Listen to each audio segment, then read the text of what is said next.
반갑습니다. 여러분, 권윤용의 CSI 리포터를 찾아주신 구독자 여러분, 저는 권윤용입니다. 이렇게 만나게 되어서 너무나 반갑습니다. 앞으로 저와 함께 하실 두 분을 소개해 드리겠습니다. 네, 안녕하세요. 저는 서한서라고 합니다. 저는 문서감정 업무를 하고 있고요. 과학수사학하고 범죄학을 전공했고요. 필적감정과 관련된 논문으로 박사학위를 받았습니다. 문서감정 부분의 객관적이고 과학화 이런 부분을 위해서 권일용 박사님 하는데 같이 참여하게 됐습니다. 안녕하세요. 저는 문서감정인 고주홍입니다. 현재 국내에는 공공기관에서 감정을 하고 있는 국립과학수사연구소나 대검찰청 문서감정실에서 감정을 하는 분들과 저희와 같이 법원에서 촉탁을 받아서 진행하는 사설 민간 문서감정인들이 한 25명 정도 있습니다. 그 중에 한 명이고요. 문서감정이라고 하는 건 문서에 쓰여져 있는 필적이라든가 작성자 아니면 그 문서의 진위 여부를 확인하기 위해서 도장을 날인하거나 도장이 없을 땐 지문을 했을 때 진정한 그 문서의 주인이 누군가라고 하는 권리 확보 단계에서 문서의 주인을 찾아주는 일이 저희의 일이라고 할 수 있습니다. 문서 감정을 하시는 두 분의 소개가 있었는데요.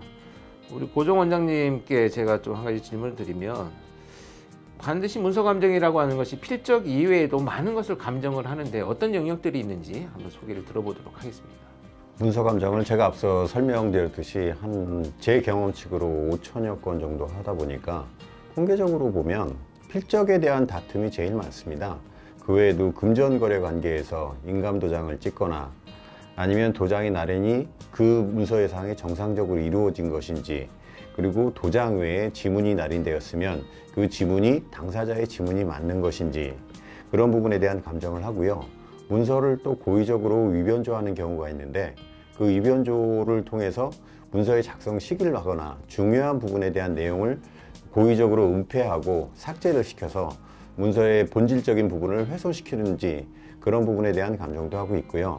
최근에는 우리나라가 전자문서에 대한 보편화가 좀 빠르게 진행이 되면서 개인 서명 사실 확인서라는 관공서에서 발급되는 부분도 있겠지만, 금융권에서 패드를 이용한 계약에서 그 전자 패드를 이용한 그 수기 필적에 대해서 우리가 어떻게 그 주인에 대해서도 찾을 수 있는가, 이러한 부분에 대한 감정도 좀 증가 추세입니다. 이런 문서 감정인이 하는 감정이 주로 어떻게 쓰여지는지에 대한 소개를 한번 들어보도록 하겠습니다. 네, 민형사 사건 중에서 요즘에는 워낙에 사회가 다 다양화되고 세분화되고 있어서 각각의 분야에 대해서 재판장이 모든 분야를 다 판단하거나 확인할 수는 없는 상황입니다.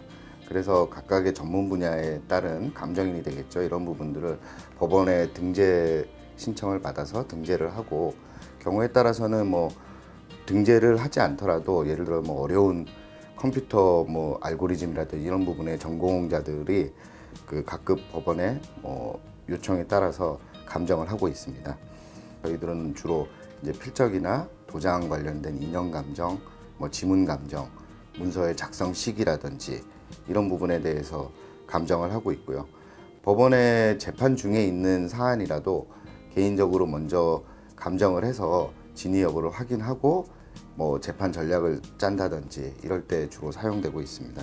내가 피해를 안 당하려면 어떤 것을 착안해야 되는지, 사실 이런 것에 포점을 맞춰서 우리가 지금 이 채널을 만들고자 하는 의미를 갖고 있기 때문에 여러분들 일일이 지금 공부하는 시간이 아닙니다. 이게 그 강의를 듣거나 여러분 공부하는 시간이 아니고요. 범죄 수사 현장에 있었던 사람이 문서를 감정하고 다양한 역할을 하는 사람들과 유튜브를 하면서 어떤 사건들을 어떻게 풀어갈 것인가, 여기에 대한 궁금증을 좀 가지신다면 그렇게 지루하지는 않으시리라 하는 생각이 듭니다. 또 유튜브를 왜 저하고 굳이 하겠다고 했는지에 대한 이야기를 한번 물어보고 답변을 들어보도록 하겠습니다. 저 같은 경우에는 저희 권일용 교수님하고 좀 친분이 있어서 가끔 소주도 한 잔씩 하고 하는데, 그럴 때마다 이제 이런 사건 저런 사건 얘기하면서 그냥 좀 재미있었던, 재미라고 사건이 재밌지는 않겠지만 그 부분에 대해서 약간 비하인드 스토리라든지 이런 부분도 좀 들으면서 이런 거 유튜브로 하면 재밌겠다.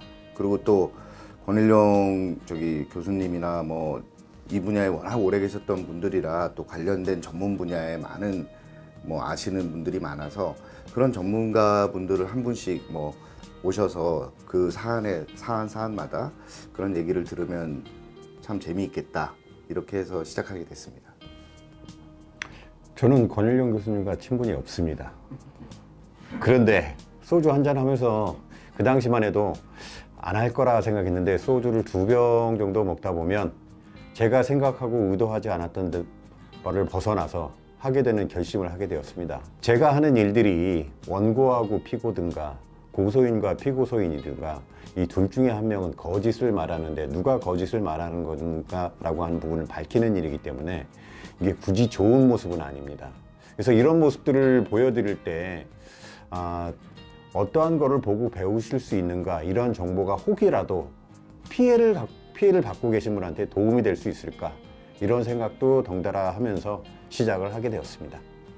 간략한 소개를 드리자면 기존에 있었던 제 유튜브의 내용들보다는 보다 본격적으로 좀 더 사건에 대한 이야기들을 심도 있게 접근할 수 있는 방법이 무엇일까를 고민을 하다가 시작을 하게 되었고요. 채널에 대한 어떤 색깔이 좀 다른다라고 하더라도 여러분들 그 색깔에 맞게 본인 취향에 따라서 선택을 하시면 좋은 정보들을 얻을 수 있으리라고 생각을 합니다.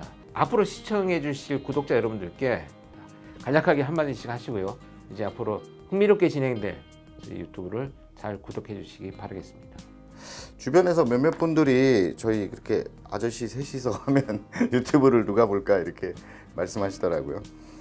그래서 뭐 물론 유튜브를 조금 더 딱딱하고 그렇게 진행이 되면 좀 뭐 재미없거나 흥미롭지 못할 수 있는데, 저희들이 어쨌든 사건에 대해서 조금 더 차분히 조금 분석도 해보고, 또 모르는 부분은 서로 물어도 보고, 또 우리 권 교수님이 분석하시는 방법도 좀 잘 옆에서 보고, 이렇게 해서 좋은 프로그램을 한번 만들어 보고 싶습니다. 요즘은 꼰대 인턴이라는 드라마도 있듯이 처음에 초심으로 다시 다잡는 그런 마음으로 준비를 하겠고요. 여러 번 많은 실수가 있을 거라 생각합니다. 근데 그런 실수가 결국은 실패가 되지 않고 준비해 나가는 과정이라고 생각해 보시면 감사하게 생각하겠습니다. 네, 고맙습니다. 이렇게 새로운 채널을 만든 내용에 대해서 여러분들한테 소개를 드렸고요. 심도 있는 사건의 세계로 들어가 보도록 하겠습니다. 다음 시간에 뵙겠습니다.